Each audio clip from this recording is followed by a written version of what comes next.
राधे राधे, जय माता की भक्तों। आप सभी का स्वागत करती हूँ स्पिरिचुअल ज्ञान साधना में और आप सभी से अनुरोध करती हूँ कि स्पिरिचुअल ज्ञान साधना को सब्सक्राइब कर लीजिए और बेल आइकन को प्रेस कर दीजिए ताकि आपको नई नई वीडियोस का नोटिफिकेशन। श्री हरि, जय माता की। राधे राधे भक्तों, कैसे हैं आप सभी लोग? आशा करते हैं सभी लोग बहुत अच्छे होंगे। प्रिय भक्तों, आज वैशाख मास की रविवारी अमावस्या है। स्नान, दान, पूजा पाठ, हवन, यज्ञ इत्यादि आपने सभी कार्य कर लिए होंगे। अब संध्या का समय होने वाला है और दीपदान का समय होने वाला है, तो अपने पितरों की प्रसन्नता के लिए दीपदान करना बिल्कुल भी मत भूलिएगा। दीपदान कैसे करना है आपको स्पिरिचुअल ज्ञान साधना पर शॉर्ट वीडियो के द्वारा पूरी जानकारी मिल जाएगी, क्योंकि इसमें बताएंगे तो वीडियो लंबा हो जाएगा। किंतु आप रात होने से पहले और सूर्य डूबने के बाद दीपदान अवश्य करिएगा, क्योंकि कहा जाता है यदि आप सारे कार्य कर लें और दीपदान ना करें तो भी पितरों को कष्ट होता है। क्यों? क्योंकि वे पूरे दिन पृथ्वी पर आते हैं, रहते हैं। आप जो भी उनके निमित्त कार्य करते हैं, श्राद्ध, तर्पण, भोजन कराना, दान करना, जल दान करना, उससे वो प्रसन्न होते हैं। किंतु जब संध्या के समय उनका जाने का समय होता है, वो अपने लोग वापस लौट जाते हैं। लौटते समय यदि आप दीपदान नहीं करते हैं तो उनका जो मार्ग है, जो उनके जाने का रास्ता है, वो अंधकार से युक्त होता है, जिस कारण उन्हें कुछ दिखाई नहीं देता और वो अत्यंत कष्ट से पीड़ित होते हैं और दुखी होते हैं। और जब वो दुखी होते हैं तो आशीर्वाद नहीं देते हैं, बल्कि बद्दुआएं देकर जाते हैं। इसीलिए दीपदान अवश्य करें। आपके दीपदान करने से आपके पितरों का जो मार्ग है वो प्रकाश से युक्त होगा और वो अच्छे से भोजन करके और आपको ढेर सारा आशीर्वाद देकर अपने लोक को खुशी खुशी प्रसन्नता पूर्वक चले जाएंगे। इसलिए दीपदान के साथ आज का दिन का पूरा कार्य आप पूर्ण कीजिए। प्रिय भक्तों, आज पितृ अमावस्या के दिन हम आपको सुनाएंगे पितृ स्तोत्र का पाठ। पितृ स्तोत्र अपने पूर्वजों के लिए किया जाता है। विशेष रूप से पितृ पक्ष या फिर अमावस्या के दिन इस स्तोत्र का पाठ करना चाहिए। जो पितृ दोष से दुखी हैं उन्हें इस पितृ दोष से मुक्ति मिलती है। पितृ प्रसन्न होकर आशीर्वाद देते हैं, घर में सुख समृद्धि आने लगती है। और जिन लोगों की कुंडली में पितृदोष होता है उन्हें नित्य इस स्तोत्र का पाठ करना चाहिए। यह स्तोत्र मार्कंडेय पुराण में वर्णित है। जो लोग नित्य इस स्तोत्र का पाठ नहीं कर पाते हैं वह चतुर्दशी और अमावस्या के दिन इस स्तोत्र का पाठ कर सकते हैं। पुराणों में यह दिन पितरों के लिए विशेष माना जाता है। पितृ स्तोत्र बहुत महत्वपूर्ण स्तोत्र है। यदि किसी के घर में प्रतिदिन कलह होता है, बनते हुए कार्य बिगड़ने लगते हैं, बार बार बीमारियां आने लगती हैं, धन की हानि होती है, संतान की कमी होती है, परेशानियां इतनी कि बस पीछा ही नहीं छोड़ती, धन आता है रुकता नहीं है, या फिर धन का अभाव रहता है, दो समय का भोजन भी बड़ी मुश्किल से जुटा पाते हैं, या बच्चों की विद्या में अवरोध उत्पन्न होता है, या फिर बच्चे दुराचारी बनते हैं। ये सारे जो कारण होते हैं ये पितृदोष के कारण ही होते हैं। भक्तों, अपनी कुंडली का आपको वर्ष में एक बार किसी अच्छे विद्वान ब्राह्मण के द्वारा, किसी विद्वान व्यक्ति के द्वारा कुंडली का विश्लेषण जरूर कराना चाहिए। और यदि आपकी कुंडली में कोई दोष हो तो उन दोषों को दूर करने के उपाय भी अवश्य ही करने चाहिए। आवश्यक नहीं है कि आप बड़े पैमाने पर बहुत अधिक धन खर्च करके उपाय करें। उपाय आप बहुत सरल तरीके से भी कर सकते हैं। प्रिय भक्तों, यदि आपकी जॉब बार बार चली जाती है, आपने बहुत तैयारी की, एक नंबर से आपकी सरकारी नौकरी रह गई, या फिर आपकी नौकरी तो लग गई पर न किसी कारण वह चल नहीं पाई, ये सभी जो परेशानियां होती हैं कहीं ना कहीं इनमें पितृदोष भी एक कारण होता है। यदि आप पितृ स्तोत्र का पाठ करते हैं या फिर सुनते हैं तो इन सभी परेशानियों से मुक्ति पा लेते हैं। साथ ही अपने पितरों को प्रसन्न कर उनका आशीर्वाद भी प्राप्त किया जाता है। जिस परिवार में पितृ स्तोत्र का पाठ नियम पूर्वक किया जाता है उस घर के सभी सदस्य प्रसन्न और स्वस्थ रहते हैं परिवार में सभी कार्य सरलता से होने लगते हैं। किसी भी कार्य में कोई अड़चन नहीं आती। जो भी साधक नियमित रूप से इस स्तोत्र का पाठ करता है उसके नौकरी और व्यापार में तरक्की मिलती है, साथ ही उसका यश बढ़ता है, उसे उसके कार्य क्षेत्र में प्रसिद्धि प्राप्त होती है। इस स्तोत्र का पाठ करने से परिवार में सुख समृद्धि आती है। घर में कभी कलह और लड़ाई झगड़ा नहीं होता। घर में शांति का वातावरण बना रहता है। पितृदोष के निवारण के लिए ये स्तोत्र बहुत ही लाभकारी होता है। इस कारण जिन लोगों की कुंडली में पितृदोष होता है उन्हें इस स्तोत्र का पाठ निश्चित रूप से करना चाहिए। यदि किसी व्यक्ति को स्वप्न में बार बार पितृ दिखते हैं तो उन्हें पितृ स्तोत्र का पाठ अवश्य ही करना चाहिए, इससे लाभ मिलता है। प्रिय भक्तों, पितृदोष का निवारण और पितृ स्तोत्र का पाठ करने से आपकी कुंडली के समस्त दोष भी दूर होते हैं। तो भक्तों, आइए जीवन के कष्टों से मुक्ति पाने वाला, पितरों का आशीर्वाद दिलाने वाला, ग्रहों को शांत करने वाला ये सुंदर स्तोत्र आज हम आपको इसका हिंदी अनुवाद सुनाते हैं। ये भक्तों, पितृ स्तोत्र के पाठ के बाद हम आपको गीता के 7वें अध्याय का हिंदी में अर्थ भी सुनाएंगे, तो आप इसे अवश्य सुनिएगा। इससे आपकी कुंडली के पितृदोष से आपको मुक्ति मिलेगी। बोलिए गणेश भगवान की जय, गौरी शंकर भगवान की जय, लक्ष्मी नारायण भगवान की जय। बोलिए पितृ देवताओं की जय। मार्कंडेय पुराण में महात्मा रुचि द्वारा की गई पितरों की यह स्तुति पितृ स्तोत्र कहलाती है। पितरों की प्रसन्नता की प्राप्ति के लिए इस स्तोत्र का पाठ किया जाता है। आइए भक्तों, प्रारंभ करते हैं। रुचि बोले, जो सबके द्वारा पूजित, अमूर्त, अत्यंत तेजस्वी, ध्यानी तथा दिव्य दृष्टि संपन्न हैं, उन पितरों को मैं सदा नमस्कार करता हूँ, जो इंद्र आदि देवताओं, दक्ष, मारीच, सप्त ऋषियों तथा दूसरों के भी नेता हैं, नायक हैं। कामना की पूर्ति करने वाले उन पितरों को मैं प्रणाम करता हूँ, जो मनु आदि राजर्षियों, मुनीश्वरों तथा सूर्य और चंद्रमा के भी नायक हैं। उन समस्त पितरों को मैं जल और समुद्र में भी नमस्कार करता हूँ। नक्षत्रों, ग्रहों, वायु, अग्नि, आकाश और द्युलोक तथा पृथ्वी के भी जो नायक हैं, उन पितरों को मैं हाथ जोड़कर प्रणाम करता हूँ। जो देवर्षियों के जन्मदाता, समस्त लोकों द्वारा वंदित तथा सदा अक्षय फल के दाता हैं, उन पितरों को मैं हाथ जोड़कर प्रणाम करता हूँ। प्रजापति कश्यप, सोम, वरुण तथा योगेश्वरों के रूप में स्थित पितरों को सदा हाथ जोड़कर प्रणाम करता हूँ। सातों लोकों में स्थित 7 पितृ गणों को नमस्कार है। मैं योग दृष्टि संपन्न स्वयंभू ब्रह्मा जी को प्रणाम करता हूँ।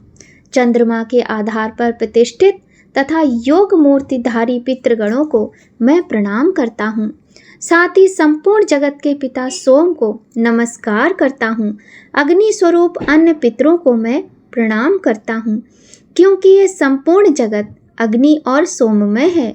जो पितर तेज में स्थित हैं, जो ये चंद्रमा, सूर्य और अग्नि के रूप में दृष्टिगोचर होते हैं तथा जो जगत स्वरूप एवं ब्रह्म स्वरूप हैं, उन संपूर्ण योगी पितरों को मैं एकाग्रचित होकर प्रणाम करता हूँ। उन्हें बारंबार नमस्कार है। वे स्वधा भोजी पितर मुझ पर प्रसन्न हो।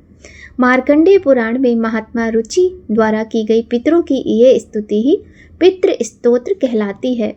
पितृ स्तोत्र के अतिरिक्त आप पितृ सूक्त और रक्षोग्ध सूक्त का पाठ भी कर सकते हैं।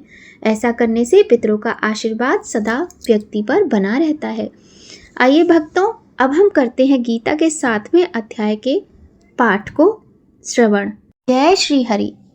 श्री भगवान बोले, हे पार्थ, मुझ में अनन्य प्रेम से आसक्त हुए मन वाला और अनन्य भाव से मेरे परायण होकर योग में लगा हुआ मुझको संपूर्ण विभूति, बल, ऐश्वर्य आदि गुणों से युक्त सबका आत्मरूप जिस प्रकार संशय रहित जानेगा, उसको सुन। मैं तेरे लिए इस विज्ञान सहित तत्व ज्ञान को संपूर्णता से कहूँगा कि जिसको जानकर संसार में फिर कुछ भी जानने योग्य शेष नहीं रहता है।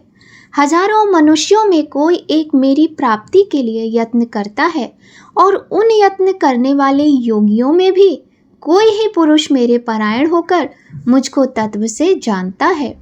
पृथ्वी, जल, तेज, वायु तथा आकाश और मन, बुद्धि एवं अहंकार, ऐसे ये 8 प्रकार के विभक्त मेरी प्रकृति हैं। ये 8 प्रकार के भेदों वाली तो अपरा है, अर्थात मेरी जड़ प्रकृति है। और हे महाबाहो, इससे दूसरी को मेरी जीव रूपा परा अर्थात चेतन प्रकृति जान कि जिससे यह संपूर्ण जगत धारण किया जाता है। हे अर्जुन, तू ऐसा समझ कि संपूर्ण भूत इन दोनों प्रकृतियों परा अपरा से उत्पन्न होने वाला है और मैं संपूर्ण जगत की उत्पत्ति तथा प्रलय रूप हूँ, अर्थात संपूर्ण जगत का मूल कारण हूँ। हे धनंजय, मुझसे भिन्न दूसरा कोई भी परम कारण नहीं है। ये संपूर्ण सूत्र में मणियों के सदृश मुझ में गुथा हुआ है।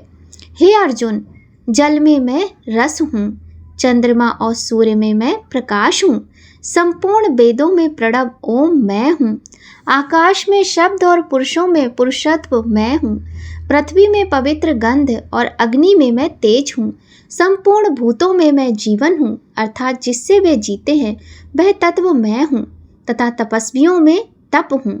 हे अर्जुन, तू संपूर्ण भूतों का सनातन बीज यानी कारण मुझे ही जान। मैं बुद्धिमानों की बुद्धि और तेजस्वियों का तेज हूँ। हे भरत श्रेष्ठ, आसक्ति और कामनाओं से रहित बलवानों का बल अर्थात सामर्थ्य मैं हूँ और सब भूतों में धर्म के अनुकूल अर्थात शास्त्र के अनुकूल काम मैं हूँ। और जो भी सत्व गुण से उत्पन्न होने वाले भाव हैं और जो रजोगुण से तथा तमोगुण से उत्पन्न होने वाले भाव हैं, उन सबको तू मेरे से ही होने वाले हैं ऐसा जान, परंतु वास्तव में उनमें मैं और वे मुझ में नहीं हैं। गुणों के कार्य रूप सात्विक, राजसिक और तामसिक, इन तीनों प्रकार के भावों से ये सारा संसार मोहित हो रहा है। इसलिए इन तीनों गुणों से परे मुझ अविनाशी को वह तत्व से नहीं जानता। ये अलौकिक अर्थात अति अद्भुत त्रिगुणमयी मेरी माया बड़ी दुस्तर है, परंतु जो पुरुष केवल मुझको ही निरंतर भजते हैं वे इस माया का उल्लंघन कर जाते हैं, अर्थात संसार से तर जाते हैं। माया के द्वारा हरे हुए ज्ञान वाले और आसुरी स्वभाव को धारण किए हुए तथा मनुष्यों में नीच और दूषित कर्म करने वाले मूढ़ लोग मुझे नहीं बचते हैं। हे भरतवंशियों में श्रेष्ठ अर्जुन, उत्तम कर्म वाले अर्थात आर्त, जिज्ञासु और ज्ञानी ऐसे 4 प्रकार के भक्तजन मुझे भजते हैं। उनमें भी नित्य मुझ में एक ही भाव से स्थित हुआ अनन्य प्रेम भक्ति वाला ज्ञानी भक्त अति उत्तम है, क्योंकि मुझे तत्व से जानने वाले ज्ञानी को मैं अत्यंत प्रिय हूँ और वह ज्ञानी मुझे अत्यंत प्रिय है।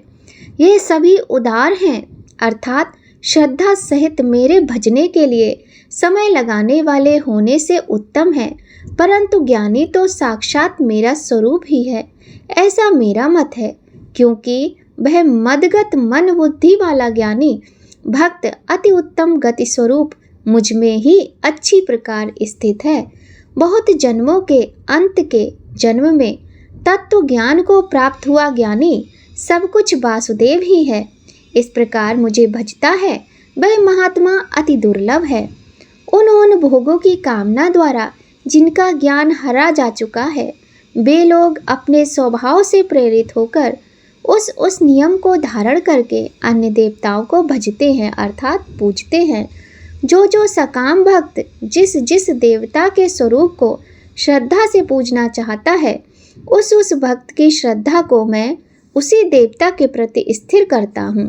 वह पुरुष उस श्रद्धा से युक्त होकर उस देवता का पूजन करता है और उस देवता से मेरे द्वारा ही विधान किए हुए उन इच्छित भोगों को निसंदेह प्राप्त करता है।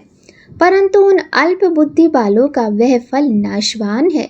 तथा वे देवताओं को पूजने वाले देवताओं को प्राप्त होते हैं और मेरे भक्त चाहे जैसे ही भजें अंत में मुझे ही प्राप्त होते हैं। बुद्धहीन पुरुष मेरे अनुत्तम अविनाशी परम भाव को ना जानते हुए मन इंद्रियों से परे मुझ सच्चिदानंद घन परमात्मा को मनुष्य की भांति जानकर व्यक्ति के भाव को प्राप्त हुआ मानते हैं। अपनी योग माया से छिपा हुआ मैं सबके प्रत्यक्ष नहीं होता, इसलिए ये अज्ञानी जन समुदाय मुझ जन्म रहित अविनाशी परमात्मा को तत्व से नहीं जानता है, अर्थात मुझको जन्मने मरने वाला समझता है। हे अर्जुन, पूर्व में व्यतीत हुए और वर्तमान में स्थित तथा आगे होने वाले सब भूतों को मैं जानता हूँ, परंतु मुझको कोई भी श्रद्धा भक्ति रहित पुरुष नहीं जानता। हे भरतवंशी अर्जुन, संसार में इच्छा और द्वेष से उत्पन्न हुए सुख दुख आदि द्वंद रूप मोह से संपूर्ण प्राणी अति अज्ञानता को प्राप्त हो रहे हैं। निष्काम भाव से श्रेष्ठ कर्मों का आचरण करने वाला जिन पुरुषों का पाप नष्ट हो गया है, वे राग द्वेष आदि जनित द्वंद रूप मोह से मुक्त और दृढ़ निश्चय वाले पुरुष मुझको भजते हैं। जो मेरे शरण होकर जरा और मरण से छूटने के लिए यत्न करते हैं, वे पुरुष उस ब्रह्म को तथा संपूर्ण अध्यात्म को और संपूर्ण कर्म को जानते हैं। जो पुरुष अधिभूत और अधिदैव के सहित तथा अधियज्ञ के सहित सबका आत्म रूप मुझे अंत काल में भी जानते हैं, वे युक्त चित्त वाले पुरुष मुझको ही जानते हैं, अर्थात मुझको ही प्राप्त होते हैं। इस प्रकार उपनिषद ब्रह्म विद्या तथा योग शास्त्र स्वरूप श्रीमद् भगवत गीता में श्री कृष्ण तथा अर्जुन के संवाद में ज्ञान विज्ञान योग नामक 7वां अध्याय संपूर्ण होता है। प्रिय भक्तों, महाभारत शुरू होने से पहले भगवान श्री कृष्ण ने अर्जुन को गीता का ज्ञान दिया था। इस गीता का 7वां अध्याय पितृ मुक्ति और मोक्ष से जुड़ा है। ज्योतिष के अनुसार पितृ पक्ष में या अमावस्या के दिन गीता के 7वें अध्याय का पाठ करने से पितृ दोष से मुक्ति मिलती है। इस अध्याय का नाम है ज्ञान विज्ञान योग। इस अध्याय का पाठ श्रद्धा में जितना हो सके उतना करने का प्रयास करना चाहिए या फिर सुनना चाहिए। अगर इस अध्याय का पाठ आप स्वयं नहीं कर सकते हैं तो आप किसी योग्य ब्राह्मण से करवा सकते हैं। तो प्रिय भक्तों, ये था गीता के 7वें अध्याय का पाठ और उसका महत्व। प्रिय भक्तों, आज अमावस्या की तिथि है। ऐसे में अमावस्या की तिथि में हमें अपने पितरों को प्रसन्न करने हेतु बहुत सारे उपाय करने चाहिए। अमावस्या तिथि से संबंधित बहुत ही सुंदर वीडियो आपको इसी चैनल स्पिरिचुअल ज्ञान साधना पर मिल जाएगी, जो कि आपका अपना चैनल है। वैशाख मास महात्म्य की सभी कथाएं जो कि प्रतिदिन सुबह 4:30 बजे के बाद अपलोड की जाती हैं। इसके अतिरिक्त प्रतिदिन के व्रत की कथा, सप्ताह में जितने भी वार होते हैं उन वार के व्रत की कथा, इसके अतिरिक्त समय समय पर जो महीने में व्रत आदि की तिथियां आती हैं, त्योहार आते हैं, उनसे संबंधित जानकारी और कथाएं, संपूर्ण जानकारी कथाएं आपको आपके इसी चैनल स्पिरिचुअल ज्ञान साधना पर समय समय पर मिलती रहती हैं। तो भक्तों, सभी कथाओं का आनंद अवश्य लीजिएगा, पुण्य प्राप्त कीजिएगा, भगवान का सानिध्य प्राप्त कीजिएगा। सुंदर जानकारी है जो कि आपको अवश्य ही सुनना चाहिए। प्रिय भक्तों, आप सभी का प्यार और आशीर्वाद ऐसे ही बनाए रखिए स्पिरिचुअल ज्ञान साधना की नीलू मिश्रा के साथ। यदि आपको आज की ये वीडियो थोड़ी भी अच्छी लगे तो एक लाइक ज़रूर कीजिएगा, और यदि चैनल पर पहली बार आए हैं तो चैनल को सब्सक्राइब कर लीजिए, बेल आइकन प्रेस कर दीजिए ताकि आपको आने वाली महत्वपूर्ण वीडियोस का नोटिफिकेशन सबसे पहले मिल जाए। तो भक्तों, आज की वीडियो में बस इतना ही। अपना प्यार सपोर्ट बनाए रखिए और ऐसे ही मोटिवेट करते रहिए। आप सभी का सच्चे हृदय से बारंबार धन्यवाद। आप सभी पर भगवान श्री हरि, माता लक्ष्मी, गौरी शंकर की कृपा सदा बनी रहे भक्तों। जय माता की। राधे राधे।